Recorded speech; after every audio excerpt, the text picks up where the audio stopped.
آج سورۃ الانبیاء اور سورۃ الحج پڑھی جا رہی ہے۔ بعض اہل علم کہتے ہیں کہ یہ جو 4 صورتیں ہیں یہ ان کا موضوعات اور اسالیب خاصے قریب ہیں۔ یہ سورۃ الاسراء، سورۃ الکہف، سورۃ مریم، سورۃ طٰہٰ، 5 صورتیں، اور یہ سورۃ الانبیاء۔ اس میں انبیاء نام سے آپ کو معلوم ہے کہ اس کے اندر انبیاء کا ایک تذکرہ ہے۔ مختصر رودادیں ہیں انبیاء کی، صرف ایک روداد طویل ہے، وہ ایک تو خود نبی صلی اللہ علیہ وسلم کی ہے۔ آپ کا جو بیان ہے دعوت کا، اور آپ کے جو معاندین ہیں ان کے ساتھ جو ایک بات چل رہی ہے وہ اس کا لمبا تذکرہ ہے، اور وہ تو ظاہر ہے جس نبی پر یہ کتاب اتر رہی ہے تو اس کا سب سے لمبا تذکرہ۔ دوسرا جو لمبا تذکرہ اس میں ہے وہ ابراہیم علیہ السلام کا ہے، باقی انبیاء کا۔ اچھا، یہ اس میں آپ نے یہ دیکھتے ہیں کہ ہم نے پہلے بھی یہ کہا کہ یہ سورۃ اعراف کے اندر انبیاء کا تذکرہ ہے، سورۃ ہود کے اندر، یہاں پہ بہت ہی مختصر ہے ہر نبی کا۔ اچھا، جو سیاق اس میں آتا ہے وہ 2-3 چیزیں اس میں مسلسل دہرائی جا رہی ہیں۔ ایک یہ ہے کہ اللہ تعالیٰ اپنے بندوں کو کبھی نہیں بھولتا، اللہ تعالیٰ اپنے بندوں کو کبھی بے یار و مددگار نہیں چھوڑتا، تو ان کو کچھ دیر کے لیے وہ آزمائش میں ڈالتا ہے، خود ان کے درجات کو بلند کرنے کے لیے اور ان کے ان کے ایمان کو پختہ اور مضبوط بنانے کے لیے۔ البتہ اور ظاہر ہے کہ اس کے جو مد مقابل ہوتے ہیں ان لوگوں کو بھی ایک آزمائش میں ڈالنے کے لیے، جس کے نتیجے میں ان میں سے بہت ساروں کو ایمان مل جاتا ہے، اور اس وجہ سے اس داعی کے اور بھی درجات بلند ہو جاتے ہیں۔ لیکن بالآخر اللہ تعالیٰ اپنے بندوں کی مدد کر کے چھوڑتا ہے۔ تو یہ مختلف انبیاء کے واقعات جو ہیں وہ اس سیاق میں آ رہے ہیں۔ دوسری وہ یہ ہے کہ اللہ کے بندے بھی کبھی ہمت نہیں ہارتے، ادھر اللہ کی مدد کبھی نہیں آنے سے رہتی، ادھر اللہ کے بندے کبھی ہمت اور حوصلہ نہیں ہارتے، تو ان کا صبر، ان کی استقامت اور ان کی برداشت اور بدترین سے بدترین مخالفتوں کے باوجود ان کا ڈٹا رہنا، یہ چیز جو ہے یہ مسلسل چلتی ہے۔ اچھا، سورت کا ذکر جو ہے وہ اللہ تعالیٰ کے عذاب سے ہو رہا ہے کہ ان قریب ان کا حساب ہونے والا ہے، اور ان کی حالت ایسی ہے کہ آدمی کو معلوم ہوتا ہے کہ گویا ان کو احساس تک نہیں، ایک ایسا ہولناک عذاب جو ہے وہ ان کا انتظار کر رہا ہے۔ اچھا، ساتھ میں قرآن میں 2 چیزوں سے غفلت ہے ان کی، ایک قیامت سے، قیامت کے حساب کتاب سے، اور دوسری قرآن مجید سے، جو کہ دراصل ان کو اس حساب کتاب کے لیے تیار کرنے کے لیے آتا ہے۔ تو اس کے بعد ان کا ٹھٹھا اور مذاق ہو رہا ہے نبی صلی اللہ علیہ وسلم کے ساتھ، اور آپ پر فقرے چس کیے جا رہے ہیں۔ کبھی یہ کہتے ہیں کہ یہ تو پراگندہ خواب ہیں، کبھی یہ کہتے ہیں کہ یہ تو شاعر ہے اور تک بندی کرتا ہے، اور کلام جو ہے وہ گھڑ گھڑ کر لانے کی کوشش کرتا ہے۔ کبھی یہ کہتے ہیں کہ یہ مجنون ہے۔ اچھا، فرمایا کہ ان کو تعجب اس بات پر ہے کہ ایک آدمی کیسے رسول ہو سکتا ہے، ہم جیسا ایک بندہ کہتا ہے جی میں اللہ کا رسول ہوں۔ تم ذرا ان سے پوچھو، اور یہاں پھر انبیاء کا وہ، تم ان سے ذرا یہ پوچھو کہ آج تک انسانوں کو راہ راست پر جو لوگ لاتے رہے ہیں وہ انسان نہیں تھے، یعنی فرشتے اور کو مافوق الفطرت مخلوقات آ کر ان کو ایمان سکھاتی ہیں، اخلاق سکھاتی ہیں، تمیز سکھاتی ہیں، ان کو ان کے خالق کے بارے میں حق سے آگاہ کرتی ہیں، تو انسان ہی ہوتے ہیں جو ان لوگوں کو تو پوچھ لو ان سے پہلے کبھی ہم نے انسانوں کے ماں سوا کسی کو رسول بنا کر بھیجا ہو، اور وہ گوشت پوش کے لوگ ہی ہوتے تھے، وہ کھاتے پیتے تھے، وہ بیوی بچوں والے ہوتے تھے۔ تو لیکن بات یہ ہے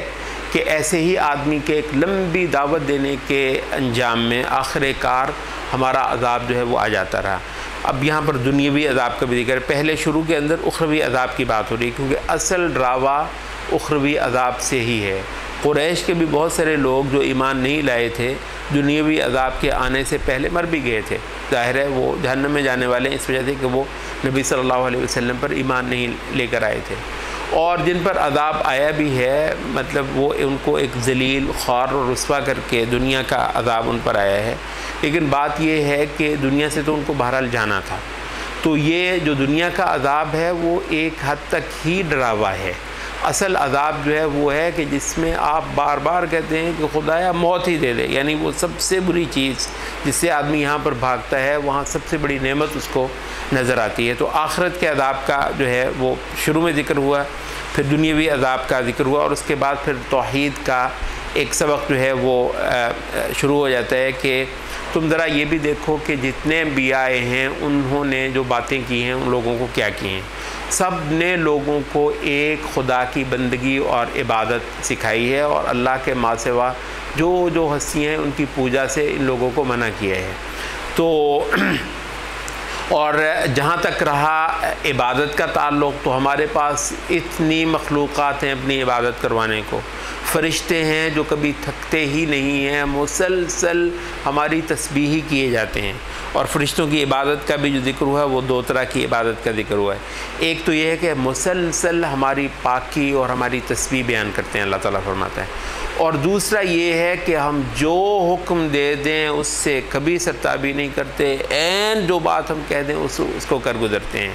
تو ایک ہے یہی یہ پاکی، یہ تسبیح، حمد، یہ تعریف، یہ عبادت کا ایک بہت بڑا حصہ ہے۔ اس پہ ہم نے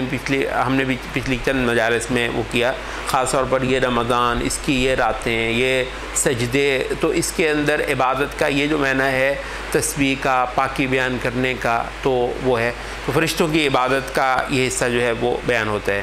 اور اب یہ کہ جی بس جی میں تو اللہ اللہ کر رہا ہوں، پاکیاں بیان کر رہا ہوں اور تسبیحات بیان کر رہا ہوں، تو ڈیوٹیاں کچھ اچھا ڈیوٹیاں بھی فرشتے کرتے ہیں، تو دو ہو گئی فرشتوں کی عبادت، ایک یہ ہے کہ وہ کبھی تسبیح کرنے سے نہیں رکتے، اور دوسرا یہ ہے کہ ہر دم اللہ کی کسی نہ کسی ڈیوٹی پہ ہوتے ہیں۔ جبریل کی جو ہے وہی لگانے کی ڈیوٹی ہے، میکائیل کی جو ہے وہ بادلوں کی اور بارشوں کی ڈیوٹی ہے، ملک الموت جو ہے وہ موت کا فرشتہ ہے، کچھ اور ہیں، ہر فرشتہ کوئی نہ کوئی اللہ تعالیٰ کی ڈیوٹی کرتا ہے، اور سرے منہ اللہ تعالیٰ کے حکم سے انحراف نہیں کرتا ہے۔ تو یہ انسانوں کا اللہ تعالیٰ کی پاکی کرنا ظاہر ہے کہ فرشتوں جیسا نہیں ہو سکتا، اس وجہ سے انسانوں سے پاکی اللہ تعالیٰ نے مطالبہ تو کیا ہے، لیکن ظاہر ہے اس کا طریقہ اور ہے، آپ ہزاروں کام کر رہے ہوتے ہیں، بیچ میں سے وقت نکال کر 10 منٹ کے لیے آ کر صف پہ کھڑے ہو کر نماز پڑھتے ہیں، کچھ سنتیں پڑھتے ہیں، سجدے کرتے ہیں، ان کے اندر جتنا سا آپ اللہ تعالیٰ کی تعظیم، پاکی اور اس کی تسبیح کر سکتے ہوں تو کر کے تو پھر آپ اپنے کاموں میں جت جاتے ہیں، اپنے کام دھندوں میں لگ جاتے ہیں، بیوی بچے، کھانا پینا، گھر کے اور بے شمار، تو کوئی بڑی بات نہیں ہے۔ تو پاکی فی نفسی ہی ہر مخلوق سے مطلوب ہے اللہ تعالیٰ کی تسبیح کرنا، وہ یہ ہے کہ اس کی صورت اور اس کی جو مقدار ہے جو فرشتوں سے مطالبہ ہے وہ انسانوں سے اس قدر مطالبہ جو ہے وہ نہیں۔ اور دوسرا کیا ہے؟ دوسرا یہ ہے کہ میری ڈیوٹیاں کرنی، تو انسانوں کو بھی اللہ تعالیٰ کی ڈیوٹیاں کرنی ہیں۔ اچھا وہ ڈیوٹیاں بھی جو ہیں ظاہر ہے اپنے بہت سارے کام دھندوں سے وقت نکال کر، تو وہ بھی فرشتوں جیسا نہیں ہے، کیونکہ فرشتوں کے نہ بیوی، نہ بچے، نہ گھر، نہ بار، نہ کوئی کاروبار، نہ کوئی اور اس طرح کے، تو یہ ساری مجبوریاں ان انسانوں کے ساتھ لگائی ہوئی ہیں۔ یہ ان مجبوریوں سے نکل کر اللہ تعالیٰ کے حقوق جو ہے وہ ادا کرنے کے لیے اور اس کی لگائی ہوئی ڈیوٹیاں اور ذمہ داریاں نبھانے کے لیے، وہ حق کو قائم کرنا، وہ باطل کو مٹانا، وہ اللہ تعالیٰ کے دین کی نصرت کرنا، اس کے دین کو قائم کرنا، وغیرہ وغیرہ بے شمار چیزیں، تو یہ اللہ تعالیٰ کے جو بندے ہیں وہ اس کو پورا کر رہے ہیں۔ تو عبادت کا ایک آفاقی تصور جو ہے یہاں پر جو ہے واضح کیا جاتا ہے، اور اس کے بعد پھر اتنی ساری عبادتیں کرنے کے باوجود فرشتے ان کا ادب دیکھو کہ جو خدا کے سامنے کبھی لب نہیں ہلاتے، بولتے تک نہیں ہیں جب تک کہ ان کو اذن نہ ہو، کسی کی سفارش، کوئی بات جو ہے اللہ تعالیٰ کے اذن اور اجازت کے بغیر نہیں کرتے ہیں۔ اس کے بعد اللہ تعالیٰ نے اپنی کچھ نشانیاں جو ہیں وہ سورۃ الانبیاء کے اندر ذکر کی ہیں۔ حقیقت یہ ہے کہ یہ تیسرا رکوع ہے سورۃ الانبیاء کا، اور یہاں پر کچھ اکاؤنٹ ہے بہت سارے علماء نے وہ ان کا ذکر کیا ہے کہ خاص طور پر آج جب کائنات کے اوپر غور و فکر اور انداز سے یہ ظالم کرتے ہیں سائنس سے متعلقہ لوگ، ان کا کائنات پر غور و فکر اور انداز کا ہے، ہمارا کائنات کے اوپر غور و فکر اور انداز کا ہے۔ یہ اس سے جو ہے نا وہ نیوٹن کے قوانین ٹائپ برآمد کرتے ہیں، ہم اس سے خدا پر ایمان جو ہے وہ اس کے اندر سے نکالتے ہیں۔ تو اس کے اندر فرق ہے، لیکن وہ کہتے ہیں کہ یہ غور طلب ہیں کچھ چیزیں، جن میں مثلاً یہ کہ آسمانوں اور زمین جو ہے، زمین کا کبھی وہ کوئی وقت تھا کہ یہ ایک جوائنٹ ماس تھا، اور یہ آیت کا مطلب بھی یہ ہے، اور عبداللہ ابن عباس رضی اللہ عنہ کی تفسیر بھی یہ ہے کہ ایک وقت تھا کبھی کہ آسمان اور زمین اکٹھے تھے، پھر اللہ تعالیٰ نے ان کو الگ الگ کر دیا، کانتا رتقا ففتقناہما۔ آج کل تو وہ آپ کو اس طرح کی کئی ساری تھیوریاں آئی ہیں جس وجہ سے آپ کو لگتا ہے ہاں یار یہ کتنی زبردست بات ہے، لیکن جب یہ نہیں آئی تھیں تو صحابہ کا ان پر بھی، اس پر بھی عبداللہ ابن عباس جب یہ کہتے تھے تو ہر بندہ ہی جو ہے ان کو عجیب لگتا تھا، یار یہ کیا بات کرتا ہے کہ آسمان اور زمین کبھی اکٹھے ہوتے تھے، پھر اللہ نے آسمان سے مراد یہ جو کچھ جو مطلب اوپر جو کچھ ہے اس کو ہم آسمان ہی کہتے ہیں عربی کے اندر۔ اچھا، دوسرا یہ ہے کہ ہر مخلوق کو ہم نے پانی سے پیدا کیا ہے، ہر زندہ مخلوق، ہر مخلوق نہیں، ہر زندہ جو ہے ہم نے پانی سے پیدا کیا ہے۔ تیسری جو ہے وہ پہاڑوں کا کردار زمین کی سٹیبلٹی کے معاملے میں، اور یہ کہتے ہیں کہ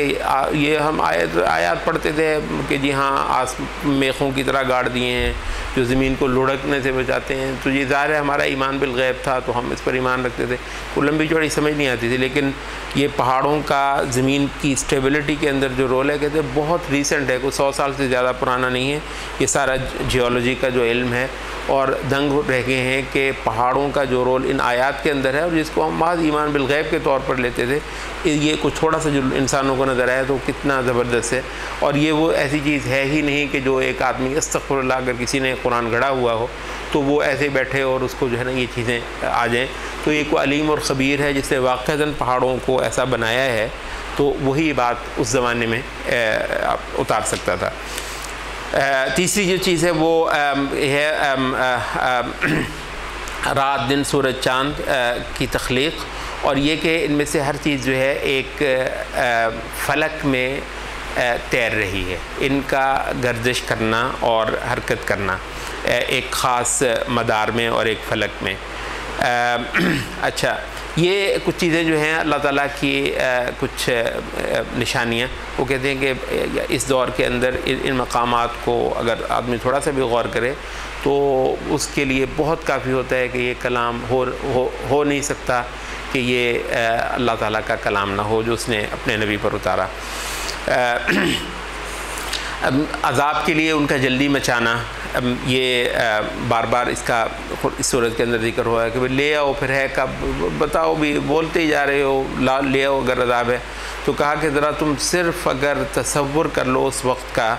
کہ جب کافر جو ہیں وہ آگ دوزخ میں جل رہے ہیں، آگے سے بھی بچانے کی کوشش کر رہے ہیں اپنے آپ کو، آگ جھلس رہی ہے، پھر پیچھے سے بھی بچانے کی کوشش کر رہے ہیں، نہ آگے سے بچتے ہیں نہ پیچھے سے بچتے ہیں، اور ان کی ہائے دہائی جو ہے وہ بس سے باہر ہو رہی ہے۔ یہ ہے وہ چیز جس کے لیے یہ جلدی مچا رہے ہیں۔ اگر خدا ان کو کچھ ٹائم دے رہا ہے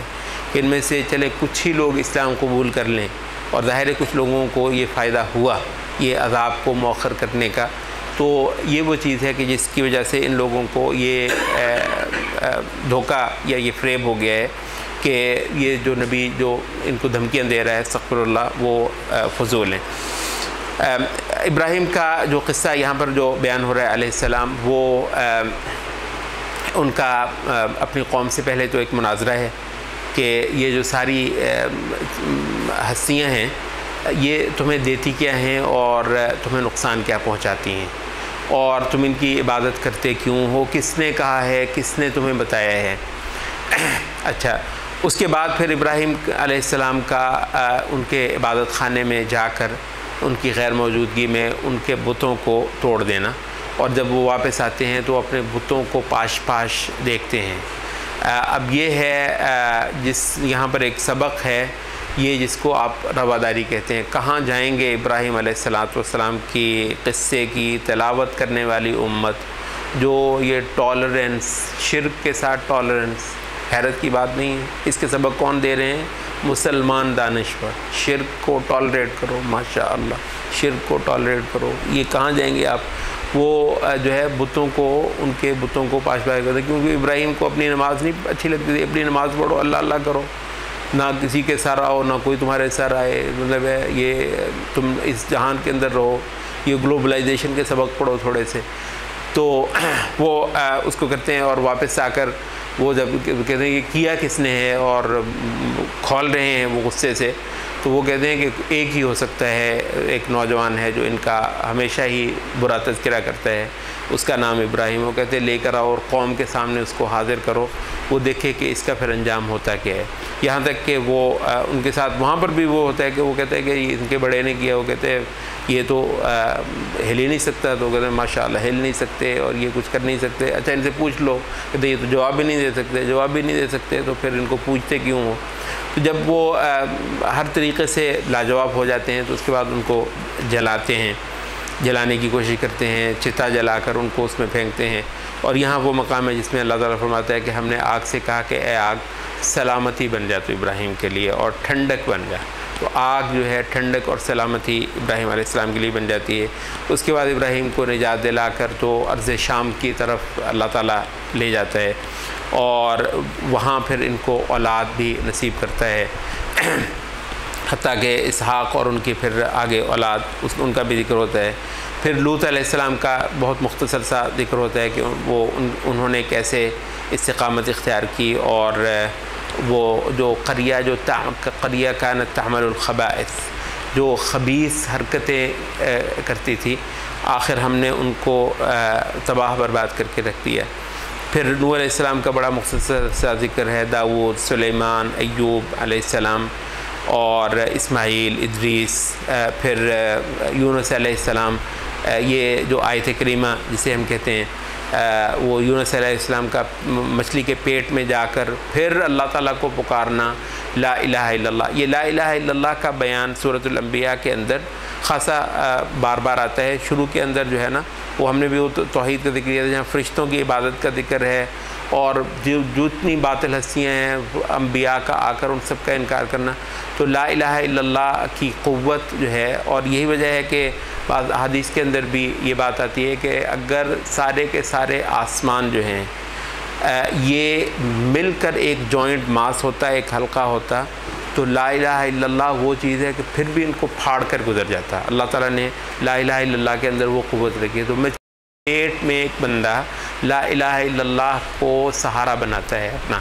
اور لا الہ الا اللہ کا واسطہ دے کر اللہ تعالیٰ کو پکارتا ہے، تو مچھلی کے پیٹ میں اللہ اس کی سنتا ہے اور اس کو اس مصیبت سے نجات دلا دیتا ہے. زکریا علیہ السلام کا قصہ اس میں آتا ہے. اور آخر میں پھر جو ہے وہ قیامت کا کچھ تذکرہ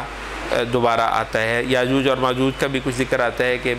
جب زمانہ ختم ہونے والا ہوگا تو اللہ تعالیٰ یاجوج اور ماجوج کو بھی نکالے گا. اور یہ کہ جس طریقے سے اللہ نے اس کائنات کو بنایا ویسے ہی اس کو اللہ تعالیٰ لپیٹ لے گا اور اس کو ختم کر دے گا. محمد صلی اللہ علیہ وسلم کی رسالت جو ہے یہ آپ رحمت للعالمین ہیں جہانوں کے لیے. تو شروع میں بھی نبی صلی اللہ علیہ وسلم کی دعوت کا ہی ذکر ہوا اور اس کے اختتام پر بھی نبی صلی اللہ علیہ وسلم کی دعوت ہی کا ذکر ہوا. سورۃ الحج جو ہے یہ مکی، یہ وہ صورت ہے قرآن مجید کی جو مکی اور مدنی صورتوں کا اسلوب اکٹھا لیے ہوئے. اس کے کچھ اجزاء ایسے ہیں جو خالصتاً مکی اسلوب کے ہیں اور اس کے کچھ اجزاء ایسے ہیں جو مدنی اسلوب کے ہیں، خاص طور پر جہاں قتال کا اذن دیا جاتا ہے. تو قتال کا اذن ظاہر ہے مدینے کے اندر ہی جا کر دیا جاتا ہے. قیامت کے روز قیامت ایک بہت بڑے زلزلے کے ساتھ برپا ہوگی. ایک ایسا زلزلہ جو آدمی کو بھلا دے گا. ماں جو بچے کو دودھ پلا رہی ہوگی اس کو اپنے بچے کی خبر نہیں رہے گی، اور جو حمل والی ہیں وہ اپنا حمل گرا دیں گی، اور لوگ ایسے ہیں جیسے باولے ہوئے ہیں، جیسے آدمی بے ہوش اپنی ہوش جو ہے وہ کھو بیٹھتا ہے. حالانکہ بات اتنی ہے کہ اللہ تعالیٰ کے عذاب کی ایک جھلک جو ہے وہ دیکھ چکے ہوں گے۔ انسان کی بے بسی جو ہے وہ حد سے زیادہ ہے، مگر یہ اللہ تعالیٰ کے سامنے جرت کرنے سے بات نہیں آتا ہے۔ اچھا، جرت انسان کی یہاں پر جو سب سے بڑی ذکر ہوئی وہ یہ ہے کہ اللہ کے معاملے میں انسان کا بحثیں کرنا بغیر کسی علم کے اور بغیر کسی کتاب کے اور بغیر کسی ہدایت کے۔ بھئی تم خدا کے بارے میں کچھ بھی کیسے کہہ سکتے ہو جب کہ تمہارے پاس کوئی مستند ذریعہ علم جو ہے وہ نہیں۔ مستند ذریعہ علم صرف یہ ہے کہ وہ ہستیاں جو معجزات لے کر آتی ہیں اور اتنی ساری نشانیاں ان کے دائیں بائیں ہو رہی ہوتی ہیں، بتا رہی ہوتی ہیں کہ یہ وہ ہستیاں ہیں جن پر خدا نے اپنا کلام نازل کیا ہے، تو اگر وہی کچھ خدا کے بارے میں بتائیں تو بتائیں۔ تو اس وجہ سے الہیات کا علم خالصتاً آسمانی کتابوں سے ہی اخذ کیا جائے گا۔ یہ جو فلسفے اور یہ جو اندازے، یہ جو ٹامک ٹوئیں ہیں، جی میں ذہین بہت ہوں، میں ذہین اتنا ہوں، میں آپ کو ایسے ایسی باتیں جو ہیں نا بتا سکتا ہوں میٹا فزکس کے بارے میں اور الہیات کے بارے میں، کہتے ہیں اس سے بڑی جرت کی کوئی بات نہیں ہے۔ لہو فی الدنیا خزیون، ایسے آدمی کو دنیا میں ذلیل کریں گے اور آخرت میں اس کو جو ہے وہ جلنے کا عذاب ہم چکھائیں گے۔ اس کے ساتھ پھر یہ بیت الحرام سے جو ان لوگوں کا روکنا نبی صلی اللہ علیہ وسلم کو اور صحابہ کو، جس میں ان کا ہجرت بھی آخر ہوئی اور اس سے محروم کر کے رکھنا بھی وہ بھی آتا ہے، اور پھر کیونکہ بیت اللہ الحرام کا ذکر ہے تو ساتھ میں حج کے اور قربانی کے کچھ احکام بھی یہاں پر بیان ہوئے ہیں، اور یہاں وہ مقام بھی آتا ہے کہ جس میں ابراہیم علیہ السلام کو اللہ تعالیٰ نے فرمایا کہ اذان دے دو جب وہ فارغ ہوئے۔ تفاسیر میں بھی آتا ہے کہ جب خانہ کعبہ کی تعمیر سے فارغ ہوئے تو اللہ تعالیٰ نے ابراہیم علیہ السلام سے کہا یہاں کھڑے ہو جاؤ اور ایک صدا لگاؤ، اذان دو حج کے لیے۔ تو انہوں نے کہا خدایا یہ بالکل بیابان ہے، کون سنے گا؟ تو اللہ تعالیٰ نے فرمایا ابراہیم یہ صدا لگانا تیرا کام ہے اور سنانا پھر میرا کام ہے۔ تو وہ کہتے ہیں کہ وہ آج تک جو بندہ بھی تلبیہ کہتا ہوا پورے شوق سے اس گھر کی طرف جاتا ہے تو وہ کسی نہ کسی انداز میں وہ تھا کہ جس کو اس کے عالم ارواح میں اللہ تعالیٰ نے ابراہیم علیہ السلام کی وہ آواز، وہ صدا جو ہے وہ سنا دی تھی۔ قلوب مچلتے ہیں اللہ تعالیٰ کے اس گھر کی زیارت کرنے کے لیے اور اس کا طواف کرنے کے لیے، اور جو سکون پاتے ہیں وہ کہیں دنیا میں وہ سکون جو ہے وہ میسر نہیں ہے۔ قربانی کے کچھ احکام ہیں، اور جیسے ہم نے کہا کہ قتال کا جو اذن ہے پہلی بار سورۃ حج ہی کے اندر آتا ہے کہ بھی اتنا جن لوگوں نے ظلم سہا ہے اب وقت آ گیا ہے کہ اب ہم ان کو اجازت دیتے ہیں کہ یہ بھی ہتھیار اٹھا لیں۔ لیکن یہ ایک ایسی جماعت جو ہے وہ بن چکی ہے، یہاں اس کا بھی یہ تذکرہ ہے کہ ان لوگوں کو اگر ہم اب قوت دیں زمین کے اندر، کہیں پر طاقت دے دیں، تو یہ جو کام کریں گے وہ چار ہیں۔ ایک تو یہ ہے کہ یہ نماز قائم کروائیں گے، اور دوسرا یہ ہے کہ یہ زکوٰۃ دیں گے، زکوٰۃ دلوائیں گے، اور تیسرا یہ ہے کہ یہ امر بالمعروف کریں گے، اور چوتھا یہ ہے کہ یہ نہی عن المنکر کریں گے۔ ایک ایسی جمعیت جب تیار ہو چکی ہے تو اس کے بعد ان لوگوں کو یہ اذن جو ہے وہ دیا جاتا ہے۔ اب کیونکہ یہ ایک طریقہ ہے کہ جس کے ساتھ اللہ تعالیٰ کا دنیاوی عذاب بھی اب ظہور کرے گا صحابہ کی تلواروں کے ساتھ، جو انہوں نے ان مشرکوں، ان ظالموں، ان منکروں، ان معاندوں کے خلاف اٹھائی ہیں۔ تو اس وجہ سے یہاں اللہ تعالیٰ کے دنیاوی عذاب کی سنت کا ایک مختصر انداز میں پھر ایک ذکر ہوتا ہے کہ عین وہی چیز ہے جیسے پہلی جھٹلانے والوں نے جھٹلایا تھا تو ہم نے ان میں سے ایک ایک کو عذاب دیا تھا، تو اب یہاں پر ہم جو ہے ان مومنوں کی تلواروں کے ذریعے سے ان لوگوں کو عذاب دیں گے۔ اور پھر اس کا بھی ذکر ہے کچھ کہ ذرا تم تھوڑا سا غور کرو، کبھی گزرے ہو کسی پرانی بستی سے جو کبھی کسی زمانے میں بستی ہوگی یا بالکل کھنڈر اور ویران پڑی ہے، کچھ سبق لیتے ہو وہاں سے؟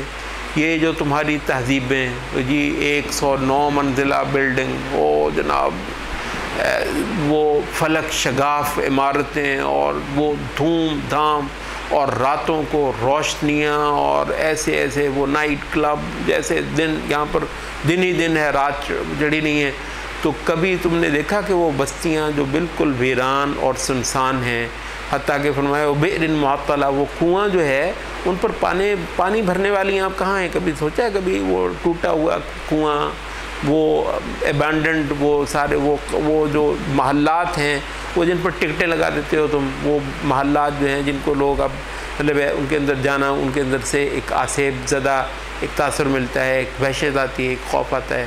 تو انسان کی عظمت کی یہ اصل حقیقت ہے، اور جو آج بستیاں ہیں کل کو یہ ویران ہوں گی اور ختم ہوں گی، رہے نام اللہ کا۔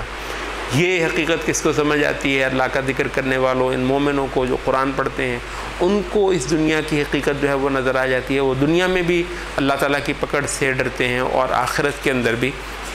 اللہ تعالیٰ کی پکڑ سے ڈرتے ہیں۔ تو آگے ہجرت کا اور ہجرت کی فضیلت کا، اور یہ کہ جو ہجرتیں کرنے والے ہیں بالکل مت سمجھیں کہ ان کو اللہ تعالیٰ ضائع کرے گا اور ان کو رزق نہیں ملے گا، اور ان کو ہم ایسے ٹھاٹھ کروائیں گے۔ اور پھر دیکھا دنیا نے کہ یہ بے خانما لوگ جو ابھی کچھ سال پہلے مکہ سے ہجرتیں کر کے آئے تھے، بعض ایسے تھے کہ جن کو ٹاٹ باندھ کر آئے تھے، ان کے کپڑے تک اتروا لیے تھے گھر والوں نے یا ان کے شہر والوں نے۔ تو یہ جو ہیں کچھ سالوں کے بعد سبحان اللہ یہ ان کے قدموں میں یہ قیصر و کسریٰ کے جو خزانے ہیں مسجد نبی میں، ان کے پیروں میں ڈھیر ہیں، اور یہ جو ہے نا بڑی بڑی ایمپائرز کی غنیمتیں یہ تقسیم کر رہے تھے۔ مطلب یہ اللہ تعالیٰ کے راستے میں جن لوگوں نے کچھ کیا ہے وہ ان کو ذرا صبر کرنا ہوتا ہے، اور اس سے وہ جب کوئی بھی جماعت اللہ تعالیٰ کے راستے میں ڈٹتی ہے، کیونکہ یہ جماعت کے ساتھ ہی متعلقہ احکام ہے، فرد کے حوالے سے باتیں نہیں ہو رہی ہیں، تو جب وہ ڈٹتی ہے تو وہ ان کو اندازہ نہیں ہوتا ہے کہ کچھ ہی دیر کے بعد اللہ تعالیٰ ان کی ان قربانیوں کے نتیجے میں ان کو کیسا نوازتا ہے۔ امت کی تاریخ میں کئی بار ایسا ہوا ہے کہ بہت ہی مایوس کن حالت کے آنے کے بعد اللہ تعالیٰ کے کچھ بندوں نے امت کو کھڑا کرنے کا جو ہے بیڑا اٹھایا، انہوں نے جہاد کیے، انہوں نے قربانیاں دیں، اور اس کے بعد کئی صدیوں تک اسلام کا راج رہا۔ یعنی یہ ایسا نہیں ہے کہ محض یہ صحابہ کے بعد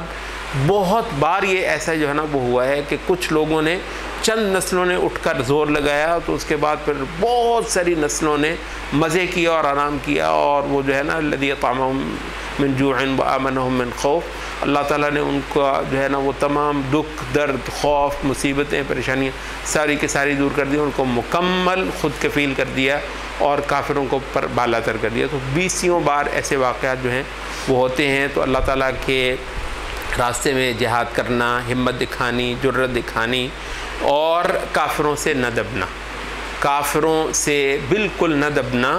اور اللہ کی مدد پر یقین رکھنا، یہ بہت بڑی چیز ہے جو اگر نصیب ہو جائے تو پھر کوئی چیز آنے سے نہیں رہتی۔ سبحانک اللہم۔